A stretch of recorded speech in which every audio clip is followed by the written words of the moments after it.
नमस्कार, मैं जूली तिवारी हर समय आपके साथ न्यूज चैनल में आप सभी का स्वागत है। तो चलिए नजर डालते हैं आज के कुछ मुख्य समाचारों पर। अंबरनाथ में शिक्षा, सुरक्षा और विकास पर खुलकर बोले नगर सेवक निखिल चौधरी। क्या शहर को मिलेगा युवा नेतृत्व?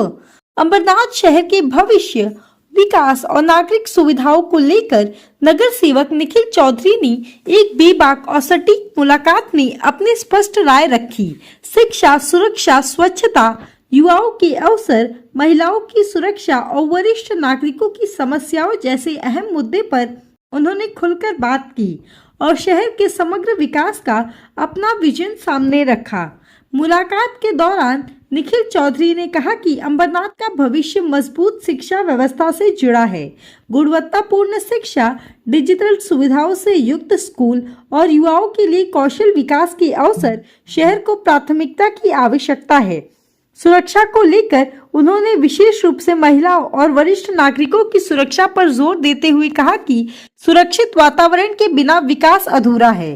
स्वच्छता के विषय पर उन्होंने कहा कि स्वच्छ अंबरनाथ केवल प्रशासन की नहीं बल्कि हर नागरिक की जिम्मेदारी है।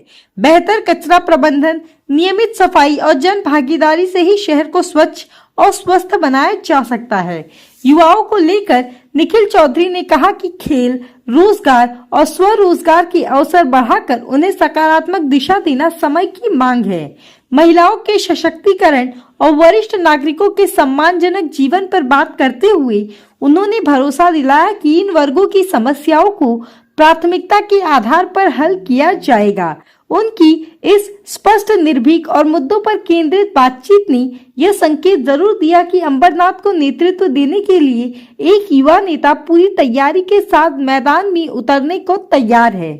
सर्वप्रथम सर्व नागरिकांना, अंबरनाथच्या सगळ्या माझ्या आज्यांना, आजोबांना, माझ्या लाडक्या भावांना, भाऊंना, बहिणींना, त्याचबरोबर मुलांना, सगळ्यांना माझ्याकडनं 2026च्या नवीन वर्षाला खूप खूप शुभेच्छा।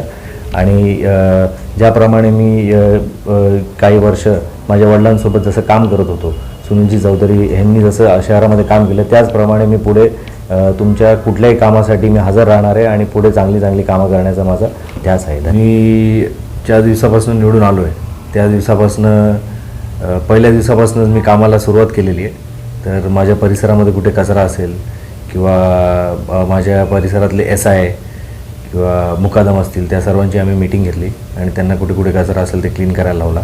त्याचबरोबर पाण्याची जिथे जिथे कमतरता लोकांना वाटते त्या एरियाजमध्ये आम्ही जाऊन तिथे नवीन लाईनचा शुभारंभसुद्धा कालच आम्ही केलेला आहे। MGPकडनं आम्हाला त्या लाईनचं प्रोव्हिजन करून दिलं त्यांनी आणि आपण पाण्याची समस्या झाली किंवा क्लीनलीनेसची समस्या झाली ह्याच्यावर पहिला भर देऊन ह्याची सुरुवात पहिली आपण केलेली आहे। जसं आपण म्हणतो की बाहेर करण्यापेक्षा पहिले आपल्या घरात सुरुवात केली पाहिजे, त्याचप्रमाणे मी प्रभागामध्ये सुरुवात केलेली आहे आणि आता पूर्ण शहराभर मला काम करण्याची इच्छासुद्धा आहे।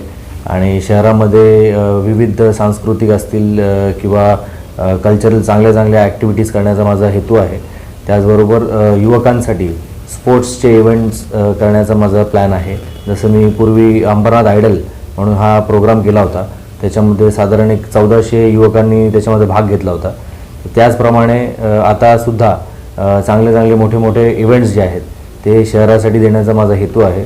त्याचबरोबर युवा जो आहे तो खूप आता नवीन जो युवा आहे तो शिक्षित आहे आणि चांगल्या घरातनं आणि शिकलेला युवा आहे।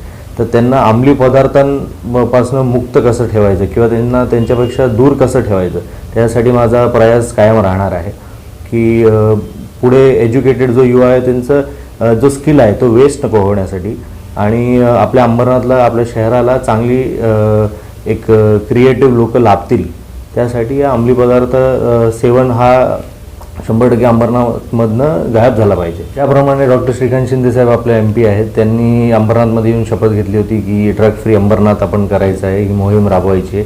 तर त्याचप्रमाणे आपण चांगले चांगले इथे वक्ते आपण अंबरनाथला बोलवू आणि ज्या लोकांकडे युवकांना प्रेरणा देतील आणि या पदार्थांपेक्षा पासून दूर करतील अशा चांगल्या व्यक्तींना आपण इथे बोलवू आणि त्यांचं सेमिनार इथे आपण ठेवूया। आणि त्याचबरोबर पोलीस प्रशासन जे आहे त्यांनासुद्धा आपण एक पत्र आपल्याकडनं देऊ आणि त्यांच्यावर कडेकोट कारवाई करता येईल जे लोक विक्री करतात त्यांच्यावर आपण जास्त भर द्यायला सांगू. नक्कीच मुख्यमंत्री असतील किंवा उपमुख्यमंत्री शिंदेसाहेब असतील, आमचे खासदार डॉक्टर श्रीकांत शिंदे असतील, आमदार बालाजी किनीकर असतील, या सर्वांच्या माध्यमातून ह्यांना पत्रव्यवहार केल्यानंतर यांच्या माध्यमातून आपण चांगला स्टेप घेण्याचा प्रयत्न करू. असं CCTVचं काम पोलिसांकडनं सुरू झालं होतं. आता मला वाटतं त्याला काहीतरी ते थांबलेलं आहे काम. पुढे परत त्यांना निवेदन देऊन ते कामाला गती कशी देता येईल त्याच्यावर आम्ही भर देणार आहे. आपल्या अंबरनाथमध्ये आशिया खंडामधली दुसरी तिसरी नंबरची MIDC आहे आणि इथे केमिकल कंपनीसुद्धा आहे. त्या केमिकल कंपनीजनी नॉर्म्सच्या व्यतिरिक्त जर कुठे काम करत असतील आणि जास्त प्रमाणामध्ये जर पोल्युशन ते करत असतील तर त्यांना आमच्या युवासेनेकडनं शिवसेनेकडनं त्यांना नक्कीच आम्ही आमच्या पद्धतीने त्यांना लेटर लिहिणार आहे आणि त्यांना विनंतीसुद्धा करणार आहे की अशा गोष्टींमुळे ते स्वतः इथे राहत नसतील पण आमच्या इथे जे नागरिक राहतात त्यांना ह्याचा त्रास नको हो, नाहीतर त्यांच्या कंपनीला बंद करण्यासाठी पण आम्ही लेटर आमचे जे MIDC मिनिस्टर आहेत त्यांना आपण देऊ. आणि आपल्या इथे अंबरनाथमध्ये बरेचसे ज्येष्ठ नागरिक आहेत तर त्यांच्यासाठी आम्ही चांगली कामं करत असतो आणि ज्येष्ठ नागरिक भवनसुद्धा आपण इथे केलेलं आहे. तर ज्येष्ठ नागरिकांना सगळ्यात जास्त या पोल्युशनचा त्रास होऊ शकतो किंवा लहान बाळांना होऊ शकतो.